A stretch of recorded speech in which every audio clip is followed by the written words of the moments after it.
Hi there, everyone. Welcome back to another Real Talk with Dr. Jim Sharps. Pleasure to have you back with us, and we really do hope that you're enjoying the holiday season. Best wishes from us here at IIOM, the whole team, to everybody that's part of our channel, that's subscribed and is watching this video. Wish you season's greetings. With that said, we wanted to record a special festive edition for you in between us taking some much needed downtime. So Dr. Jim is here. Obviously, we're at time of recording, it's just at the end of 2022, going into 2023. So we wanted to just have a very quick video just to look at some common trends that happen in the new year, new me, dieting, new goals are set. We just wanted to kind of have a quick video just to cover some things that you might want to think about if you want to kind of be intentional and think about some original medicine principles as you set your health and nutrition goals for the new year. So Dr. Jim, great to have you back with us. Very quick fire question. Is going on a diet a good way to start the year? Simple as that. Great question.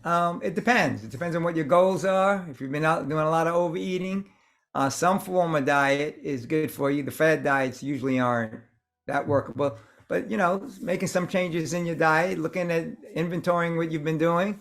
Most of us probably had a little bit too much of the sweets, too much heavy stuff, a little heavy on the eggnog. So yeah, you want to kind of modify that, give your system a break and let it catch up a little bit. So in the broadest sense of the term, some form of dieting would be helpful for most of us. And just a follow-up question to that, Dr. Jim, in terms of diet, in the work and hearing many of your presentations on these topics, it's very much about not getting into a fad and a crash. We recorded a video on that recently.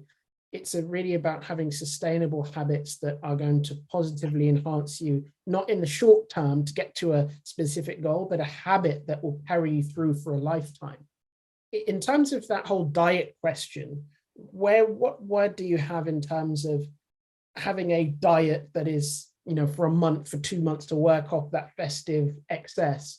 And where does that balance against creating right habits that will carry you through beyond 1-2 months? What do you have to say on that?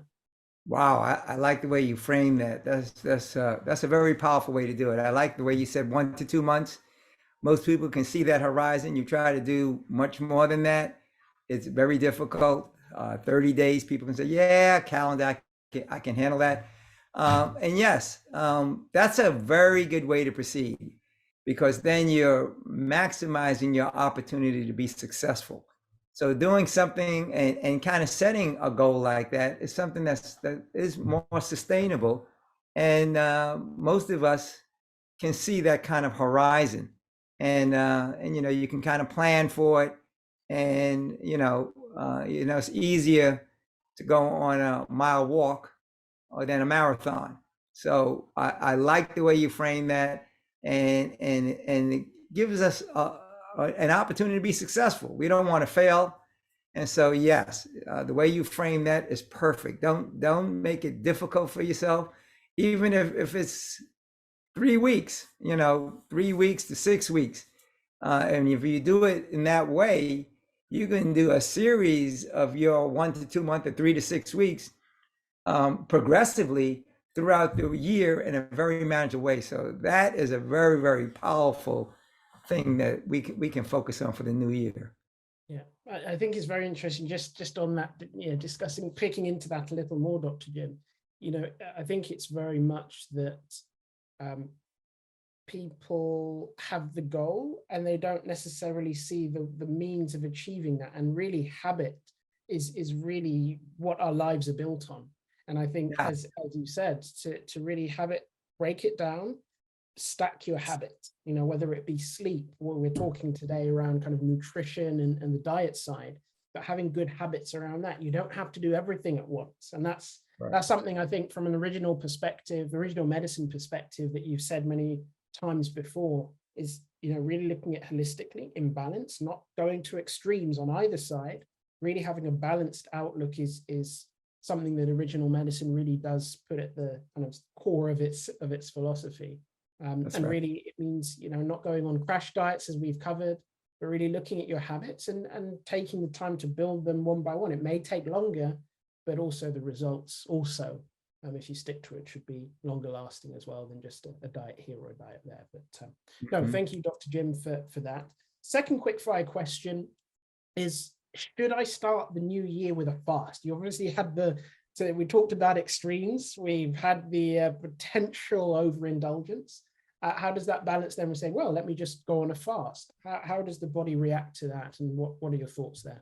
Yeah, this might surprise you, but the answer is absolutely. Everybody should go on a fast. But let me give you some context. First of all, fasting is the single most powerful health and immune boosting remedy known to man. It gives you an opportunity to recalibrate, to rejuvenate, to restore, just to build up those cells again. And but the reason why I say unequivocally, there are so many different ways of fasting. There's like a rotational fast, which means to say you keep the same diet you have, but you take one thing that you know is a problem, and you, rather than doing it every day, rotate once every 3 or 4 days. So what you want to do is you want to make fasting a friend rather than a foe. You want it to be empowering. You can do a restrictive fast. And I like this, building off of your previous question, rather than doing it, say, I'm going to do it for the year. For the next 3 weeks, for the next month, I'm going to give up, boom, whether it's chocolate or ice cream or cake or candy or meat or dairy. Do it for a sustainable period of time, because then the fasting becomes empowering. You get successful, and you say, wait a minute, I was able to do that for 7 days, 3 weeks, a month. Let me go and add another thing to this restriction. And there's so many different kinds of fasts. You can do an 18-hour fast. You can do a 24-hour fast. You can do a 48-hour fast. I don't recommend anybody doing fasting more than 3 days without some kind of supervision. And let's understand one of the fundamental principles based on how restrictive the fast is. So, for example, the closer it is to just a plain water fast, the more you need to understand, you need physical, mental, and emotional rest. So, people have different lifestyles, they have different things going on. But the nice thing about what I like about your question, everybody can be empowered to know that they can participate in this. And at some level, reboost their system in this most powerful health and revitalizing health factor known to man. It can actually cure cancer, high blood pressure, diabetes, over 95% of the things that we suffer from, by doing the appropriate kind of fasting in a very reasonable and a sustainable fashion. That's awesome, Dr. Jim. Thank you for that. And final question, you mentioned it wasn't just about the kind of nutritional, you mentioned there were wider factors, emotional, mental. In terms of exercise, this is something that January is the boom month of the year for gyms around the world. And I don't mean Jim the person, I mean Jim's the place. It's booming. And usually if you look at the finances of gyms, and they kind of tail off as the year goes on, and then January again, they're back up, new year, new me. What would you say in terms of an exercise plan that you would kind of suggest as a general rule that people can stick to? What does Original Medicine have to say in terms of integrating exercise and combining it with nutrition? Wow, another very powerful question, and it's synergistic with the previous two questions. So based on how you're doing those two former things, you want to do the appropriate kind of exercise. And in addition to gyms, people got their new rowing machine, or they got their stationary bike. They got all kinds of things to be able to even work out within the house, etc. But yes, exercise is, again, one of those very important laws of health, and it is synergistic. And while you're eating all that good food, you want to mobilize it so you get that blood moving, etc. And again, I would like to empower our viewers with types of exercise that we all can do. So you might have your rowing machine, et cetera. And then the principle there is don't exercise, if you've been sedentary, don't exercise more than 45 minutes.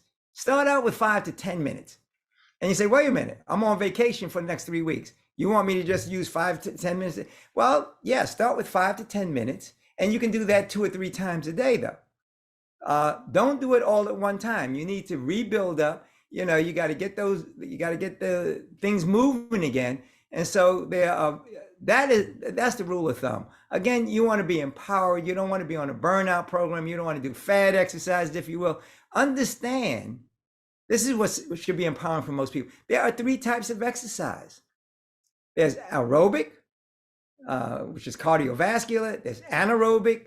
You can even use a couple of cans of peas, get some weight bearing exercise. And then there's stretching exercise. There's something in there that we all can do. Now, the rule of thumb is you don't want to do the same thing over again. You don't want to get repetitive stress disorder. So, I recommend at least 3 to 6 days a week, at least take 1 day to rest and let everything kind of recover and get back into condition again. But there are basic exercise for everybody. You can even be sedentary like we are right now. You can stop and rotate your shoulders for a quick minute, both ways. Here's an exercise everybody can do. We spend too much time at the computer. You can set your phone and maybe every half an hour, every 2 hours, set it and let it beep you. And you just sit there and just close your eyes and blink real fast, do 100 blinks. That's exercise. And you just want to get that attitude that you want to take control. You want to be empowered. You want to stop managing your life. You can rotate your eyes. You can do chair squats right there at your desk. Nothing too extensive. And if you don't have any equipment at all, you can do wall push-ups. Again, 5 to 10 minutes, 3 sets. Now, here's an exercise everybody can do. How about a contrast shower? People don't consider a shower. You can use a normal shower and you do your 3 minutes of your regular hot, and you don't have to go all the way to the cold initially. Go to hot to lukewarm. Maybe that's all you do the first time. And you need 3 iterations for the therapeutic effect. You can do it up to 5 to 7 iterations. Hot, warm, hot, warm. Maybe the next day, hot, a little cooler. I tell you, by the end of the week, you can't get that water cold enough. And you're giving yourself a blood massage. You're getting all that good circulation, and it's going to encourage you and enable you to do even more sophisticated things. So you want to start slowly. You want to have something that's sustainable. And I like what you said. You kind of threw in that law of temperance, of moderation. You don't want to do too much too early, because you're going to find out, you start rowing, you get that you feel real good.